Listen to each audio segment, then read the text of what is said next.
নাফরমান পানি চায় গো, আল্লাহ বলে পানি দে, পানি দে, পানি দে।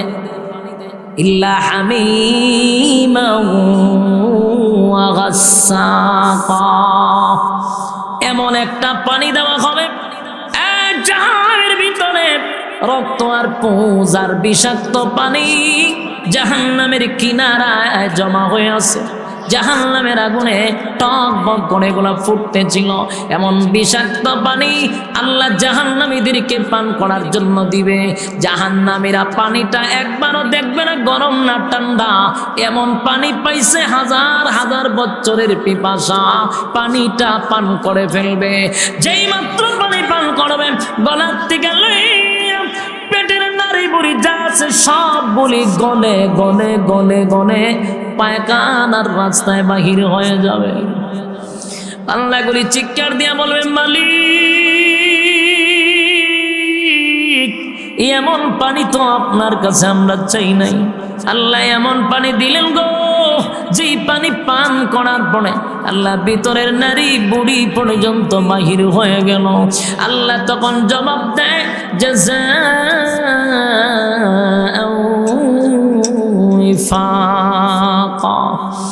বান্দারে এটা তোর কৃত কর্মের পূর্ণ ফল। এখন বুঝ মজা কেমন লাগে। যুবক ভাই, কোনো মায়া দয়া নাই গো দুনিয়াতে। আমার আল্লাহর নাম রহমান, মায়া দয়ার কোনো অভাব ছিল না।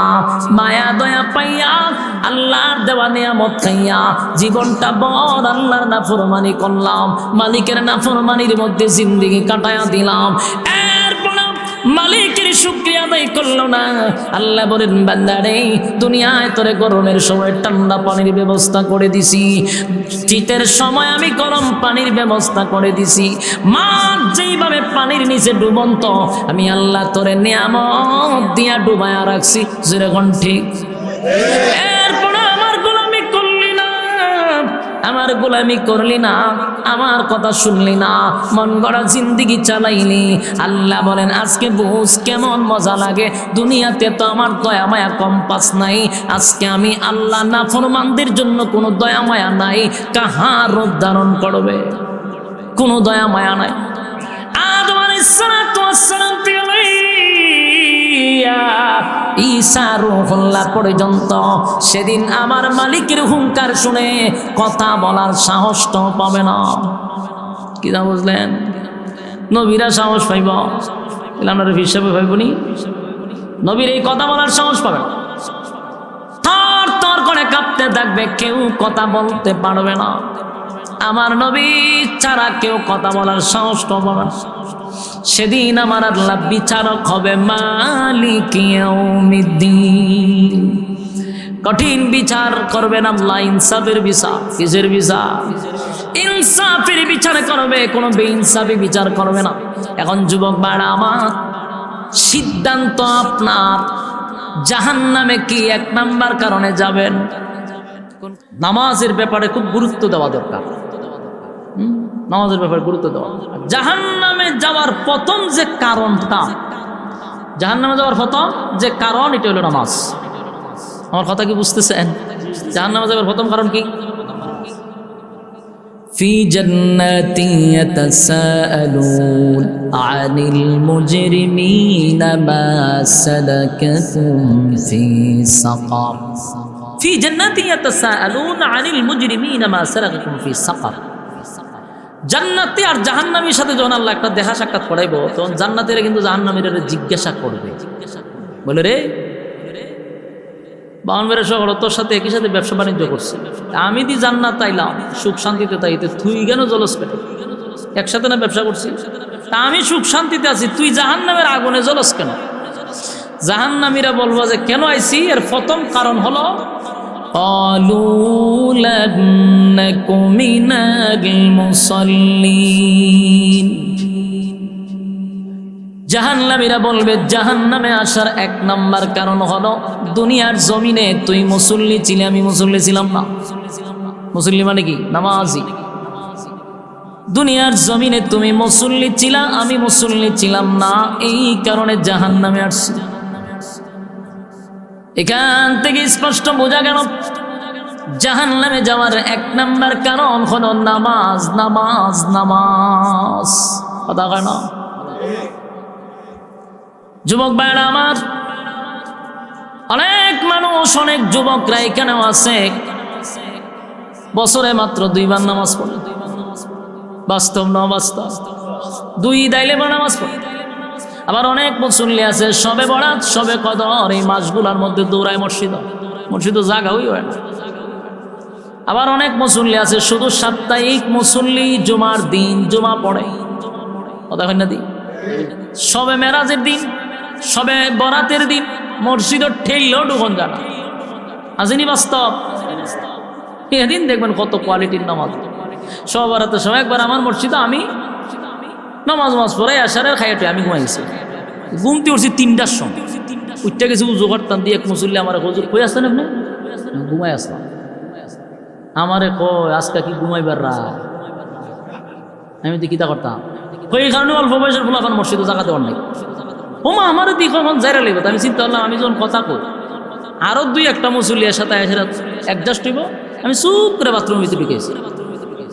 2টা দরজা লাগাইছি, বুঝাইছি যে আমি বাথরুমে গেছি। কতক্ষণ বক বক করে মসজিদের ভিতরে ঢুকছি। আমি বাইরেছি, বাইরে দেখি মসজিদের নামাজ হাঁটছি। আমি চুপ করে আমার রুমে গিয়া নামাজটা লইয়া বাড়ি নামাজ পড়তেছি। কতক্ষণ পর আমি গিয়া আবার মসজিদের ভিতরে ঢুকছি। আমার হুজুর আজকে রাতটা ঘুমাইবার রাত আছি না, আপনার সাথে টাকার দরকার আছিল। তা আমি জিজ্ঞাসা চাও কয় রাকাত পড়ছেন? বেশি পড়তে পারছি না, আমার আবার সমস্যা। আমি 35 টাকাত না 40 টাকাত পড়ছি সারা রাত, বেশি পড়তে পারছি। আমি খুব সওয়াবের কাজ করছেন, আমার লেগে দোয়া করছেন নি? আমরাও বলে লেগে পড়ি। বাইল টেল দিয়ে আমি কোনো রকম এতে হয়ে গেছি। ফজর নামাজ পর্যন্ত পড়ছে। জুহরক তো এই ওয়াজ বক্তারে তো গাইছি পাইছি না, আসরক তো গাইছি পাইছি না, মাগরিবও পাইছি না, পরে 2 দিন পর্যন্ত ধরে পাইছি। জুম্মার দিন দেখি আমার সামনে বসা। নামাজের পরে আমি জিগেলাম কিতাব আইসা যেইভাবে যুক্তিবাদীর মতো আমার ওয়াজ করলেন যে আজকে রাত ঘুমাইবার রাখছি, এই যে আপনি গেলেন আমি আপনার আর পাইলাম না, ঘটনা কিতা? আমি কি আপনার মতো অবসর? আমি না ব্যবসা করি, আপনি জানেন না? আমি জানি তো কোথায় আমি আমুক আপনি জুম্মা বারো তো আপনার সামনে থাকি। আমি এটি কিতা করলেন? তার মানে বোঝা গেল ওই শবে বরাতের রাত্রিতে হুজুররা ওয়াজ করে আজকে রাত্রে ওয়াজ করলে আজকে রাত্রে দোয়া করলে সব মাফ করে দেবে। এই কারণে সব মাফ করাই বেলে যায়, পরিষ্কার হয়ে আবার আকাম কখন শুরু করে। বাস্তব না বাস্তব? যুবক ভাই, ক্বালু লাম নাকু মিনাল মুসাল্লিন, জাহান্নামে যাওয়ার 1 নাম্বার কারণ হলো নামাজ। 1 নাম্বার কারণটা হলো নামাজ। আমরা এখানে অনেক মানুষ আছি যারা সাপ্তাহিক নামাজি, হাতে ধরে পায়ে ধরে বলি নামাজ ছাড়া বিকল্প কোনো রাস্তা নাই। কথা কি বুঝতেছেন? নামাজ ছাড়া বিকল্প কোনো রাস্তা নাই। অন্তত পক্ষে 5টা রাকাত 5 ওয়াক্ত নামাজটা পড়া দরকার। ব্যবসা করার অসুবিধা নাই তো? যেখানেই ব্যবসা করেন আজান দিছে মসজিদে চলে যান। ব্যবসায় বরকত দেওয়ার মালিককে। কিন্তু আফসোসের ব্যাপার হলো জুমার দিন মসজিদে জায়গা হয় না। সপ্তাহে নামাজি, প্রতিদিনের নামাজি এখন পাওয়া বড় মুশকিল। আর নামাজি যেটিরে পাওয়া যায় 5 ওয়াক্ত পড়ে, এরা ওই টাইলস দেখে, গরিব টাইম দেখে, পিছনে কেটাই ছিল দেয় নামাজ। এগুলা তামসার নামাজ। যেন আল্লাহ বলেন নামাজি ব্যক্তিকে গুনাহ থেকে নামাজ বিরত রাখে, কিন্তু নামাজ তো নামাজ হতে হবে। কথা হয় না? আবার অনেক নামাজি কারেন্টের সাহায্যে নামাজ পড়ে, এত গতিতে নামাজ পড়ে বোঝা যায় তার ট্রেন যেতে জায়গা। নামাজের উড়াউড়ি দিকে বোঝা যায় যে কোনো একটা বাস কার রয়েছে তার লেগে। কেড়ে রে ভাই এরম কেটে সময় আছে, এরপরে তার ওই যে অভ্যাস, তাড়াতাড়ি করে অভ্যাস, রুকুর থেকে সূর্য হয় না, ফুটফট টাস টাস টাস টাস টাস মারে। আমাদের তো গুনাহ আছে, গুনাহ আছে, এরপরও কিন্তু আমরা ভয় পাই। আমাদের নামাজে তাড়াহুড়া আছে। আম্মা জানা এসা বলেন আল্লাহর হাবিবের কিন্তু সামনেও গুনাহ নাই, পিছনেও গুনাহ নাই। না আছে? সামনেও গুনাহ নাই, পিছনেও গুনাহ নাই। কিন্তু আম্মা জানা এসা বলেন পয়গম্বর যখন নামাজে দাঁড়াইতো পাগুলি ফুলে যাইত। এত লম্বা নামাজ পড়তো গো, পাগুলি ফুলে যাইত। নবীজি যখন সিজদায় যাইত আম্মা জান আয়েশা বলেন, আমি মনে করতাম নবীজি মনে হয় জীবনের শেষ সেজদায় পড়ে আছে। ভয় পাইতাম আমি, হাবিব কিভাবে সেজদায় গেল রে, এখন পর্যন্ত সেজদার থেকে উঠে না। কারণটা কি? মাঝে মধ্যে আল্লাহর পয়গম্বরকে আমি ধাক্কা দিতাম, আমার ভয় লাগতো যে এত লম্বা সেজদা কি না জীবনের শেষ সেজদা। আল্লাহর পয়গম্বরের সামনেও গুনাহ নাই, পিছনেও গুনাহ নাই। পয়গম্বর এত লম্বা নামাজ পড়তো, এত লম্বা সেজদা দিত, আমার আপনার গুনাহ আছে, এরপরও নামাজ কারেন্টের সাহায্যে পড়ি। কথা হয় না? বোঝা যায় ট্রেন কারোরিস, বাস কারোরিস। এই যুবক ভাইরা, এই নামাজে আপনাকে জাহান্নাম থেকে বাঁচাইতে পারবে না, গুনাহ থেকেও বাঁচাইতে পারবে না। নামাজ কিন্তু সাধারণ কোনো ইবাদত না। দুনিয়াতে যত ইবাদত করি সব ইবাদত জিবরাইল নবীর কাছে আয়েশা দিয়া গেছে, সব জিবরাইলের মাধ্যমে নবীর কাছে আসছে গো। কিন্তু নামাজ জিবরাইল নবীর আয়েশা দিয়া যায় নাই। আমার আল্লাহ আমার নবীর দাওয়াত দিয়া 7 আসমানে উঠাইয়া বন্ধুরে বন্ধু নামাজ হাদিয়া দিছে। আল্লাহ বলেন, হাবিব এই নামাজ আপনাকে হাদিয়া দিলাম। 50 ওয়াক্ত নামাজ থেকে 5 ওয়াক্ত নামাজ লইয়া নবী দুনিয়ায় আসছে। আল্লাহ বলে, বন্ধু আপনার সঙ্গে মেরাজ হইল 7 আসমান টপকাইয়া, আর আপনার উম্মতের সঙ্গে মেরাজ হবে দুনিয়ায় 5 ওয়াক্ত নামাজে 5 বার। তাই মুমিনের মেরাজ হলো নামাজ, নামাজের মাধ্যমে আল্লাহর সঙ্গে বান্দার সাক্ষাৎ হয়। সুবহানাল্লাহ। নামাজের মাধ্যমে মালিকের সঙ্গে বান্দার কথা হয় গো, আল্লাহর সঙ্গে বান্দার কথা হয়, সুসম্পর্ক তৈরি হয় নামাজের মাধ্যমে। নামাজি ব্যক্তির সঙ্গে আল্লাহর সুসম্পর্ক তৈরি হয়। নামাজ যে পড়ে না তার উপরে আল্লাহর কোনো নিরাপত্তা থাকে না। যুবক ভাই, তাই সব সময় স্মরণ রাখতে হবে, ব্যস্ততা তো সবারই থাকবে, ব্যস্ততার দোহাই দিয়া হাসরের মাঠে কি বাঁচা সম্ভব? কথা কইনা দি। হাসরের মাঠে মানুষ যখন হিসাবের জন্য দাঁড়াবে, আল্লাহ বলবে, ফেরেশতারা এই নাফরমান কি হিসাব দিতে পারে না? না, মালিক হিসাব তো দিতে পারে না। আল্লাহ বলবেন, আমি 60 বছর 70 বছর হায়াত দিছিলাম, বান্দা হায়াত গুলি এমনি উড়াইছে। অনেক মুরব্বীরা দেখবেন, অনেক বৃদ্ধ লোক, আমি নিজে ওয়াজ করছি, যদি কইছি চাচা আপনার তেলাওয়াত শুদ্ধ হয় না, একটু শিকার চেষ্টা করেন, আরো রাগ হয়। কি তো হয়? রাগ হয়ে যাবে। আবার অনেক মুরব্বীরা বললে হুজুর তা অসুবিধা নেই, আমরা আল্লাহ মাফ করে দিব, আমরা মাদ্রাসা করছি না, আল্লাহ মাফ করে দিব, এমন ভাবে কয় যে কোনো অসুবিধা নেই, মাফ লইয়া ওখানে আত্মীয় স্বজন আছে তো এরা সুপারিশ করবো আল্লাহর কাছে। আপনি পড়লেন না কেন? 100 রাকাত নামাজ যদি পড়েন 4টা সূরা তো আপনি শুদ্ধভাবে পড়লেই চলে। 4 সূরা দিয়ে 100 রাত পড়া যাবে, কথা হয় না? এর বেশি লাগবো? 4টা সূরা সে শুদ্ধ করতে রাজি না। এমনকি ইমাম সাহেব অবসর থাকলে তারা 2000 টাকা দিয়া বলে, হুজুর 2000 দিলাম, আমার আপনি সহি শুদ্ধভাবে 4টা সূরা শিখাইয়া দেন। এই কাম হইতো না, এই কাম হবে না। এই জায়গা গতকালকে কথা কইছি, বলে এক মুসল্লিটা আমারে কয়, কালকে যে কি দরবার লাগছিল এই কথা লইয়া, কয় হুজুর অনেক হুজুরের এই শুদ্ধ হয় না পড়া। হ্যাঁ, আমার ওইটা আছে মুখসুল চুলে, আমি তো গেলাম তো শুদ্ধ হইব কেমনে? 5000 টাকা দেন বেতন, বেটাতে কোরআন শরীফের ভিতর থেকে পড়ি দেখতে বেশি। এই কথা কইয়া লাগছে দরবার। মিডিয়া থাকলে হাল্লাতে কি কাম হইতো, আমার আল্লাহ বাঁচাইছে, দরবার লাগলো তখন তো আরো চিত্তে গেছে। আমি কইলাম আপনার দেন 5000 টাকা বেতন, আবার শুদ্ধ চা, ও যোগ্য লোক ছাড়া আমরা যোগ্য লোক পাইতে গেলে 5000 টাকা পাইবেন কেমন? কোরআন শরীফের ভিতরের থেকে তো পড়াই দেখতে বেশি। যোগ্য ইমাম তালাশ করতে গেলে টাকার দরকার আছে না? দেয় 5000 টাকা বেতন, কয় হাজার দেয়? 5000। এক রিক্সাওয়ালা রিক্সা চালায় পায় 15,000, আর ইমামের বেতন সারা দুনিয়ার বেতন বাড়ে, কিন্তু ইমাম মুয়াজ্জিনের বেতন বাড়ে না। কপালের গরুর কপাল। সব জিনিসের দাম বাড়ে, ইমাম আর মুয়াজ্জিনের বেতন বাড়ে না। আবার এই কথা অনেক কমিটি জায়গা শিখতা খুব সেতা সেতে গরম ভাত খাওয়াই, খাওয়াস তুই কয়টা আর খাওয়াস, এইটা সব মিল্লা হিসাব করে। ইমাম সাহেবরে যদি 2000 দিয়ে আপনি কোন হুজুর আমারে সহি শুদ্ধ ভাবে আমারে 4টা সূরা শিখা, এখানে দিতে রাজি না, কিন্তু ইংরেজি টিচাররে দিব 5000, অঙ্কের টিচাররে দিব 5000, এখানে টেকা আছে। কিতা কইন আপনারা? বিরক্ত হইতেছে?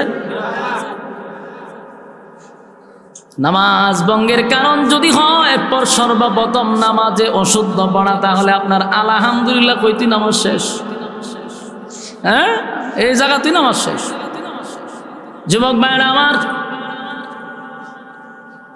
এখন মুরব্বীদেরকে জিজ্ঞাসা করলে কয় হুজুর আমার বয়স হয়ে গেছে, আল্লাহ মাফ করে দিব।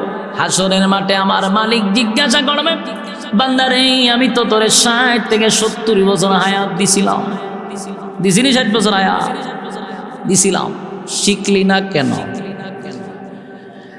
দুনিয়ার যদি জায়গা সম্পত্তির কোনো ঝামেলা হয়, মনে করেন আপনার জায়গার কাগজের মধ্যে একটা ফেস লেগে গেছে, দেখবেন এই বুড়া হইলে কি হয়েছে, আর 10 জন লোক লিয়া যাইব যে আমার জায়গাটার মধ্যে ফেসটা কেমনে লাগলো কইয়া দে। এটার ব্যাপারে খুব সচেতন, কিন্তু পরকালের ব্যাপারে কইলে কই হুজুর আল্লাহ মাফ করে দিব। হাসরের মাঠে আল্লাহ জিজ্ঞাসা করবেন, এই 60 থেকে 70 বছর হায়াত আমি তোরে দিলাম, তুই সময়টা কি করলি? বলে আমার সময় ছিল না। আল্লাহ বলে বান্দারে ব্যবসায় তোর সময় ছিল, চাকরিতে সময় ছিল, বিবি বাচ্চাদের দেওয়ার সময় দেওয়ার সুযোগ ছিল। এই যুবকরা, আইপিএল খেলা দেখার সময় আছে, বিপিএল খেলা দেখার সময় আছে, বিশ্বকাপ দেখার সময় আছে, আড্ডা মারার সময় আছে, গল্প করার সময় আছে, সময় নেই শুধু আল্লাহর বেলা। আল্লাহ বলেন সময়ের মালিক আমি, আমার দেওয়া সময় আমারে দিলি না, আমার দেওয়া সময় আমারে দিলি না, আমি তো দিছি তোরে সময়, তুই তো আমারে দিলি না। রাইতে দিনে 24টা ঘন্টা সময় দিলাম, 24টা ঘন্টার ভিতরে বান্দারে 1টা ঘন্টাও কি আমি মালিক তোর কাছ থেকে পাই না? আমি তো ধরে দিলাম সময়, দিলি না। মন গড়া জিন্দেগি চালাইলি, যেমনে মনে চায় এমনে চললি। আল্লাহ সেদিন আপনার কাছ থেকে পাই পাই করে হিসাব নিবে, বাঁচার সুযোগ নাই, বাঁচার কোনো সুযোগ নেই। যুবক ভাইরা আমার, এই জন্য যদি বাঁচতে চাই 5 ওয়াক্ত নামাজ, কমপক্ষে 5টা ওয়াক্ত নামাজ মসজিদে না যাইতে পারলে, দূরে মসজিদ হইলে অন্তত পক্ষে জায়গায় বসেও পড়ার চেষ্টা করবে। কারণ জাহান্নামে যাওয়ার 1 নাম্বার কারণ কিন্তু নামাজ। ক্বালু লাম নাকু মিনাল মুসাল্লিন, দুনিয়ার জমিনে তোমরা মুসল্লি ছিলা, আমরা মুসল্লি ছিলাম না, তাই তো জাহান্নামে আসছি, উপায় থাকবে না। এই যুবক ভাই, নামাজের ব্যাপারে খুব গুরুত্ব দেওয়া দরকার। জীবনের শেষ বিদায়ের বেলায় আমার নবী কিন্তু নামাজের বিষয়টা বারবার উল্লেখ করছে। শেষ বেলায়ও নামাজ, যেদিন পয়গম্বর দুনিয়ার থেকে বিদায় হয়ে যাবে সেদিন কারো কথা বললেন না, নামাজের কথাটা বললেন। আল্লাহর পয়গম্বর দুনিয়ার থেকে বিদায় হয়ে যাবে, নবীজির মাথায় ব্যথা, বুকে ব্যথা, উঠতে পারে না, মাঝে মধ্যে বেহুশ হয়ে যায়। আম্মা জান আয়েশা কাছে বসা ছিল, নবী হঠাৎ করে তাকায়, আবার চোখ বন্ধ করে, কিন্তু ফজরের নামাজের টাইম হয়ে গেছে রে। সাহাবায়ে কেরামরা মসজিদে নববীর মধ্যে আসছে, নবীর ইমামতিতে তারা নামাজ পড়বে। সাহাবীরা অপেক্ষা করতে করতে তাকায় দেখে রে পয়গম্বর মসজিদে নববীর মধ্যে ঢুকে না। নামাজের টাইমটা চলে যায়, এই মুহূর্তে পাগল পাগল হয়ে গেল, পয়গম্বর কেন আসে না? একটা পর্যায়ে তাকায়া দেখে ইমামতির মুসল্লায় একজন সাহাবী দাঁড়ায়া গেছে।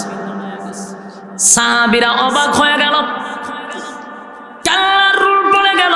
মসজিদে নববীর মধ্যে এমন একজন সাহাবী দাঁড়াইছে, সাহাবীরা বুঝতে পারছে আর কোনদিন পয়গম্বর এখানে দাঁড়াবে না। আবু বকর সিদ্দিক রাদিয়াল্লাহু তাআলা হুল্লায় দাঁড়াবে না। কান্নার রোল পড়ে গেল। মসজিদে নববীর ভিতরে নামাজ চলতেছিল। আল্লাহর পয়গম্বর হঠাৎ করে তাকায়, আবার চোখ বন্ধ করে, আবার তাকায়। নবী বলে, আয়েশা, আমার সাহাবীরা কি ফজরের নামাজ আদায় করছে? আম্মা জান আয়েশা চোখ বেয়ে পানি ছেড়ে কান্দে আর বলে, নবী গো, মসজিদে নববীর মধ্যে কান্নার রুল পড়ে গেছে গো নবী। আপনি নবীর পিছনে ইমামতির জন্য সাহাবায়ে কেরামরা অপেক্ষা করছে। আমার আব্বার ইমামতিতে সাহাবায়ে কেরাম নামাজ পড়তেছিল। আল্লাহর নবী বলেন, আয়েশা, আমার বুকে প্রচন্ড ব্যথা, মাথায় ব্যথা গো, উঠতে পারি না, দাঁড়াইতেও পারি না। আমারে কি একটা সময় তুমি মাথাটা উঁচু করে মসজিদে নববীর মধ্যে আমার চেহারাটা ধরায় রাখবে, আমি একটু দৃশ্য দেখতে চাই। আম্মা জান আয়েশা সিদ্দিকা রাদিয়াল্লাহু তাআলা আনহা নবীজির চেহারা মোবারকটা মসজিদে নববীর দিকে দৌড়ায় রাখছে। নবীজি এক দৃষ্টিতে সাহাবায়ে কেরামদের নামাজ দেখতেছিল। আল্লাহর হাবিব নামাজের দৃশ্যগুলো দেখতেছিল। পয়গম্বর নামাজের দৃশ্য দেখা চোখ দিয়া নবীর মুক্তার টানার মতো চোখের পানিগুলি টপ টপ করে পড়তেছিল। আম্মা জান আয়েশা বলেন, আল্লাহর পয়গম্বর, আমার আব্বা ইমামতি করে গো নবী, আপনি দেখে দেখে চোখের পানি ছাড়েন, কারণটা জানতে চান। আল্লাহর নবী বলেন, আয়েশা, সব কান্না কিন্তু দুঃখের কান্না হয় না। আয়েশা, সব কান্না দুঃখের কান্না নয় গো, কিছু কান্না হয় আনন্দের কান্না। আয়েশা, আমি আনন্দে কান্দি, আমি কিন্তু দুঃখে কান্দি না, আনন্দে কান্দি। আয়েশা, এই নামাজের দৃশ্য দেখি আমি আনন্দে আনন্দে আনন্দে কান্দি, কারণ হলো এই নামাজটা কায়েম করতে গিয়া আমি নবীর কত সাহাবী শাহাদাত বরণ করছে, কত নির্যাতন আমার সাহাবীরা সহ্য করলো। একটা দুইটা বছর নয় গো, 13টা বছর মক্কা নগরীতে আমি লাঞ্ছিত, অপমানিত, রক্তাক্ত হয়েছি নামাজটা কায়েম করতে গিয়া, নামাজ কায়েম করতে গিয়া। আয়েশা, আমার কত সাহাবী শাহাদাত বরণ করলো। আমি নবী বাইতুল্লাহর সামনে যখন সিজদারত অবস্থায় ছিলাম, আবু জাহেলের নেতৃত্বে আমি নবীর গলার মধ্যে গামছা লাগাইয়া মক্কার অলিতে গলিতে আমি নবীর পর্যন্ত টাইনা টাইনা নিয়ে গেছি।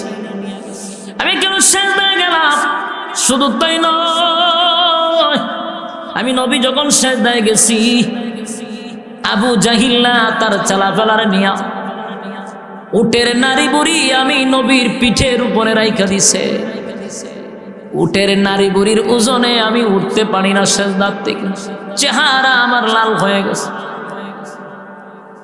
আমার মেয়ে ফাতেমা, ছোট মানুষ, দৌড়াইয়া আয়েশা মক্কার বেঈমানদের উদ্দেশ্যে বলতেছিল, এ মক্কার বেঈমানেরা, কেন রে আমার আব্বার উপরে তো জুলুম করস?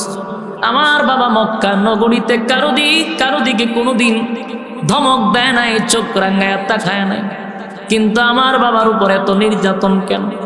আমার মেয়ে ছোট ছোট হাত দিয়া উটের নারী বুড়ি আমার পিঠ থেকে সরাইয়া দিস।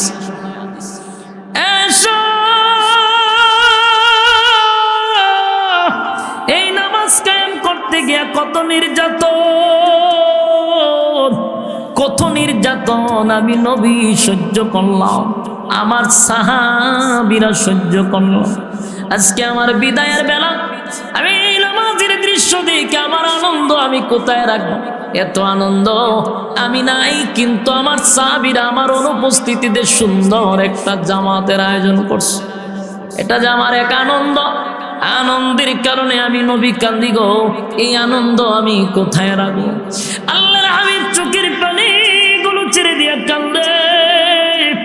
পয়গম্বরের চোখের পানিগুলা মুক্তার দানার মতো পড়তেছিল। আম্মা জান আয়েশা প্রশ্ন করার পরে নবী বলেন, না, দুঃখের কান্না না, এটা আমার আনন্দের কান্না। সুবহানাল্লাহ। এই যুবক ভাই, এই নামাজের এত দাম, এত দাম, এত দাম, এত দাম, এত দাম। আল্লাহ রাব্বুল আলামিন বলেন, বন্ধু আপনার উম্মতকে বলবেন নামাজের মাধ্যমে আপনার উম্মতের সঙ্গে আমার সুসম্পর্ক হবে। তাহলে বোঝা গেল নামাজে দাঁড়াইলে মালিকের সঙ্গে কথা হয়। এই নামাজ এত গুরুত্বপূর্ণ, অথচ আমাদের সমাজের মানুষ এটার গুরুত্বই দিতে রাজি না।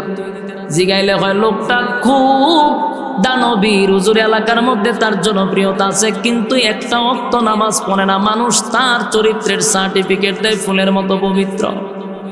আল্লাহ বলেন, তোর 1000 গুণ 4 পয়সার কোনো দাম নাই, কারণ নামাজ নাই। বলুন কি নাই? যুবক ভাইরা, শেষবার একটা কথা বলে যাই রে, এই নামাজের জন্য পয়গম্বরকে আল্লাহ দাওয়াত দিয়া নিয়ে হাদিয়া দিছে।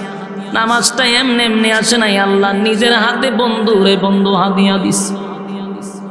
আবার এই কথা বলছে, আপনার সঙ্গে মেরাজ হয়েছে 7 আসমানে, আপনার উম্মতের সঙ্গে মেরাজ হবে 5 ওয়াক্ত নামাজ। এরপরও যদি নামাজে গুরুত্ব না দেই, 50 ওয়াক্তের নামাজ কমাইয়া আল্লাহর পয়গম্বর 5 ওয়াক্ত আনছে। এরপরও যদি গুরুত্ব না দেই, যাই না রাখো জাহান্নামে যাওয়ার 1 নাম্বার কারণ কি? আরো জোরে, ক্বালু লাম নাকু মিনাল মুসাল্লিন। জাহান্নামে যাওয়ার 1 নাম্বার কারণ হলো নামাজ। এরপরও যদি তোমরা নামাজ না পড়ো, মন গড়া জিন্দেগি চালাও, আল্লাহ বলেন, ইন্না জাহান্নামা কানাত মিরসাদা। জাহান্নাম কিন্তু তোমাদেরকে ধরার জন্য উট পেতে বসা। কি পেতে বসা? জাহান্নাম তোমাদেরকে ধরার জন্য উট পেতে বসা, উট পেতে বসা। মনে কইরো না আমার মালিক কাউরে ছাইরা দিব, কেউরে ছাড়ছে। অতীত কাউকে ছেড়ে দেয় নাই, ভবিষ্যৎ ছাড়বে না। যুবক বাবা, মালিক কাউকে ছেড়ে দিবে না গো। আল্লাহ কয় জাহান্নাম তোদের জন্য উৎপেতে বসে রয়েছে, খালি দৌড়ত। ইন্না জাহান্নামা কানাত মিরসাদা লিত্তাগিনা মাআবা। যারা সীমা লঙ্ঘন করছো দুনিয়ার জমিনে, মন গড়া জিন্দেগি চালাইছস, যেমনে মনে চায় এমনে চলছে। কোরআন হাদিসের কথা এখানে চলে, রাস্তায় বৈশা বৈশা আড্ডা মারে। এই আড্ডা মারার দ্বারা কোরআন হাদিসের মাহফিল গুলাকে অপমান করা হয়েছে। ওই দেখবেন এখানে বৈশা বৈশা আড্ডা মারবার চা খাইব, এর মনে চায় না প্যান্ডেলে ঢোকার, কারণ গুনাহ করতে করতে করতে দিলটারে মাইরা ফেলাইছে। ভালো জিনিস তার ভালো লাগে না। এখানে যদি আবার গানের কনসার্ট হইতো, দেখতেন কি পরিমাণ ঠেলাঠেলি শুরু হয়।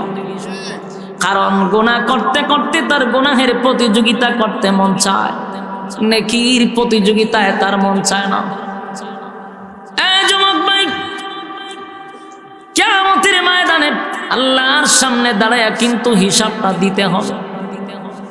আল্লাহ বলেন, এরপরও যদি সোজা না হয়, জাহান্নাম কিন্তু তোদের জন্য ওত পেতে বসা।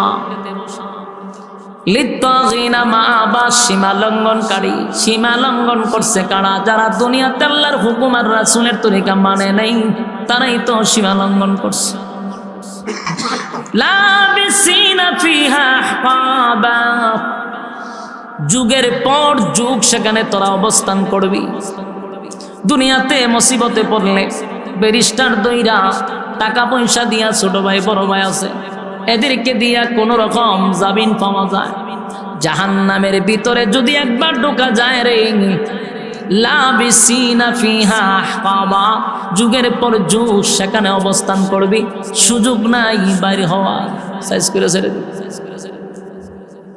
লা ইয়াযুকুনা ফিহা বারদান ওয়ালা শারাবা, ঠান্ডা কোনো পানিরও ব্যবস্থা করা হবে না।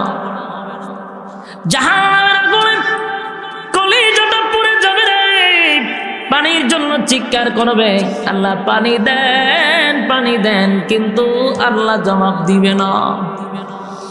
আল্লাহ বলেন, দুনিয়াতে আমি 60 বছরের হায়াত দিলাম, বান্দারে তুই যদি নজুলের রহমতের সময় আমি আল্লাহরে একবার ডাক দিতি, 70 বার আমি জবাব দিতাম। আল্লাহ বলেন একবার ডাক দিলে 70 বার জবাব দিই, কিন্তু দুনিয়ার জমিনে তুই আমার ডাকলি না। মন গড়া জিন্দিগি চালাই, মোবাইল নিয়ে ব্যস্ত, ব্যবসা নিয়ে ব্যস্ত, আড্ডা নিয়ে ব্যস্ত। দিনের জন্য আল্লাহর জন্য একটা সেকেন্ড কোরআনের হাদিসের কথা শোনার মতো তোর সময় ছিল না। আল্লাহ বলেন আজকে 1000 বছর ডাকবি, আমি আল্লাহ তোর কোনো ডাকের সাড়া দিব না। কিন্তু দুনিয়ায় যদি কোনো বান্দা বান্দি নুজুলে রহমতের সময় মালিকের কাছে কোনো দরখাস্ত করে, আল্লাহ বলেন যদি কেউ শর্ত মাইনা তওবা করে, আমি আল্লাহ তার জিন্দেগির গুনাহ মাফ করে দিব। কিন্তু আমরা তওবা করি, তওবা কবুল হয় না, কারণ শর্ত মানি না। ওই যে সবাবরা তাইলে পড়ে মসজিদে গিয়া তওবা করে, আর হুজুররা ওয়াজ করে সব গুনাহ মাফ হয়ে যাবে। আরে ভাই, গুনাহ মাফেরও শর্ত আছে, কথা হয় না? শর্ত আছে না নাই? 1 নম্বর শর্ত হলো শিরিক করা যাবে না, বেদাত করা যাবে না। 2 নম্বর হলো হালাল খাদ্য খাইতে হবে, হারাম খাইয়া দোয়া করলে কবুল হইব, কথা কই না দি? হালাল খাদ্য খাইতে হবে, মা বাবার অবাধ্য হওয়া যাবে না। মা বাবার অবাধ্য সন্তানের দোয়া কবুল হয় না, আত্মীয়তা বিচ্ছিন্নকারীর দোয়া কবুল হয় না, আরেকজনের উপর জুলুম করছো ওই ব্যক্তির দোয়া কবুল হয় না, ওই ব্যক্তির দোয়া কবুল হয় না। আরেকজনের টাকা মাইরা খাইয়া বইয়া রয়েছেন, কিন্তু আপনি দোয়া করতেছেন বেটা মাজলুম কান্দে, আপনি দেন না, দোয়া কবুল হইব? যুবক ভাই, শর্ত মাইনা যদি মালিকের দরবারে দোয়া করেন, আল্লাহ বলেন চোখের পানি পড়তে দেরি, গুনাহ মাফ করতে দেরি হয় না। কিন্তু আমারে ডাকতে হবে, বান্দারে 60 বছর 70 বছর দিলাম, ডাকলি না। জাহান্নামের ভিতরে এসে বলে আল্লাহ পানি দেন পানি দেন, 1000 বছর ডাকবে, মালিক কোনো জবাব দিবে না। 1000 বছর পর আল্লাহ বলবেন ইল্লা হামিমান ওয়া গাসসাকা। 1000 বছর পরে বলেন ফেরেশতারা পানি দে, না পরমান পানি চাই গো। আল্লাহ বলে পানি দে পানি দে পানি দে, ইল্লা হামিমান ওয়া গাসসাকা, এমন একটা পানি দেওয়া হবে জাহান্নামের ভিতরে রক্ত আর পুঁজ আর বিষাক্ত পানি জাহান্নামের কিনারায় জমা হয়ে আছে।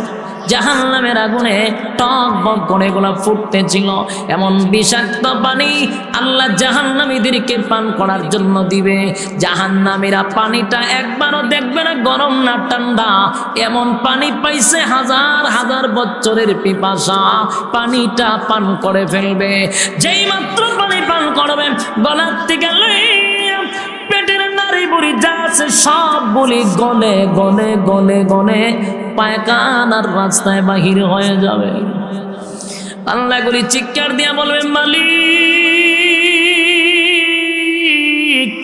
এমন পানি তো আপনার কাছে আমরা চাই নাই। আল্লাহ এমন পানি দিলেন গো, যেই পানি পান করার পরে আল্লাহ ভিতরের নারী বুড়ি পর্যন্ত বাহির হয়ে গেল। আল্লাহ তখন জবাব দেয় জাযাআও উইফাকা, বান্দারে এটা তোর কৃত কর্মের পূর্ণ ফল।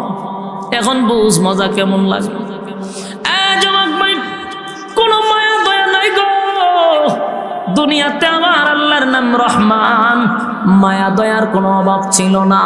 মায়া দয়া পাইয়া আল্লাহর দেওয়া নিয়ামত খাইয়া জীবনটা বড় আল্লাহর নাফরমানি করলাম, মালিকের নাফরমানির মধ্যে জিন্দেগি কাটায়া দিলাম। এরপর মালিকের শুকরিয়া আদায় করলো না। আল্লাহ বলেন বান্দারে দুনিয়ায় তোরে গরমের সময় ঠান্ডা পানির ব্যবস্থা করে দিছি, শীতের সময় আমি গরম পানির ব্যবস্থা করে দিছি। মাছ যেইভাবে পানির নিচে ডুবন্ত আমি আল্লাহ তোরে নিয়ামত দিয়া ডুবায়া রাখছি। যেরকম ঠিক এরপরে আমার গোলামি করলি না, আমার কথা শুনলি না, মন গড়া জিন্দিগি চালাইলি। আল্লাহ বলেন আজকে বুঝ কেমন মজা লাগে। দুনিয়াতে তো আমার দয়া মায়া কম্পাস নাই, আজকে আমি আল্লাহ নাফরমানদের জন্য কোনো দয়া মায়া নাই। কাহার রূপ ধারণ করবে? কোনো দয়া মায়া নাই। আদম আলাইহিস সালাতু ওয়াস সালাম ঈসা রূহুল্লাহ পর্যন্ত সেদিন আমার মালিকের হুঙ্কার শুনে কথা বলার সাহসটা পাবে না। কি না বুঝলেন? নবীরা সাহস পাইব, আপনার হিসাবে পাইবনি। নবীর এই কথা বলার সাহস পাবে না, থর থর করে কাঁপতে থাকবে, কেউ কথা বলতে পারবে না। আমার নবী ছাড়া কেউ কথা বলার সাহসটা পাবে না। সেদিন আমার আল্লাহ বিচারক হবে, মালিক ইয়াউমিদ্দিন। কঠিন বিচার করবেন আল্লাহ, ইনসাফের বিচার। কিসের বিচার? ইনসাফের বিচার করবে, কোনো বেইনসাফি বিচার করবে না। এখন যুবক ভাইরা আমার, সিদ্ধান্ত আপনার। জাহান্নামে কি এক নাম্বার কারণে যাবেন? কোন কারণ? নামাজ। জাহান্নামে যাওয়ার প্রথম নাম্বার কারণ কি? জাহান্নামে যাওয়ার এক নাম্বার কারণ। সিদ্ধান্ত আপনাদের। এখন সিদ্ধান্ত নেন, এটা যাই না রাখেন, আমার মালিক কিন্তু ছাইরা দিবে না। কথা হয় না? ছাইরা দিবা, ছেড়ে দিবে না। অতীত কাউরে ছাড়ে নাই, বর্তমানও করে ছাড়বে না। তাই আপনাদেরকে বলি, সামনে রমজান মাস, এই মাসটা বরকতি মাস। জীবনের সব গুনার উপরে লজ্জিত হইয়া মালিকের কাছে তওবা করেন। কথা কই না দি? তওবা করার দরকার আছে। মসজিদে গিয়া তওবা করেন, বাড়িতে গিয়া তওবা করেন, যেখানে মনে চায়, কিন্তু শর্ত মাইনা তওবা করেন। কথা কয় না? তওবা করার দরকার আছে। খালি শবে বরাতের রাত্রিতেই গুনাহ মাফ করে দিবে এমনটা না। তবে শবে বরাতের রাতগুলাতে ইবাদত বন্দেগী করার দরকার। কেন দরকার? এখন ভাইরাস বাড়িছে বাংলাদেশে, না গেলেও সমস্যা। হয় এক বেচারায় দিন দেখলাম, হুজুরনি নাকি আল্লাহ ভালোই জানে, কত বড় তার জাল। এক কথা কইয়া বসে দেখছি, সারাটা দেশ আগুন লাগাই দিছে। লাগাইছি না আগুন? আগুন লাগাই দিছে হাতে। এই আহলে হাদিসের প্রোডাক্ট, হ্যাঁ, কোম্পানির মাল। হ্যাঁ, আহলে হাদিসের কোম্পানির মাল। নাম জানে কি? আকরামুজ্জামানের চেহারাটার দিকে ভালো করে তাকাইবেন, আমার মনে হয় কোন ইহুদিদের এজেন্টটা। আলেমের কোন চেহারাই আমার মনে হয় না, দাজ্জালের মতো মনে হয়। কত বড় নিকৃষ্ট মন মানসিকতা নিয়া একটা কাফেরের বক্তব্য এমন হতে পারে না। একটা কাফেরের বক্তব্য হইতে পারে? একটা কাফেরের বক্তব্য এমন না।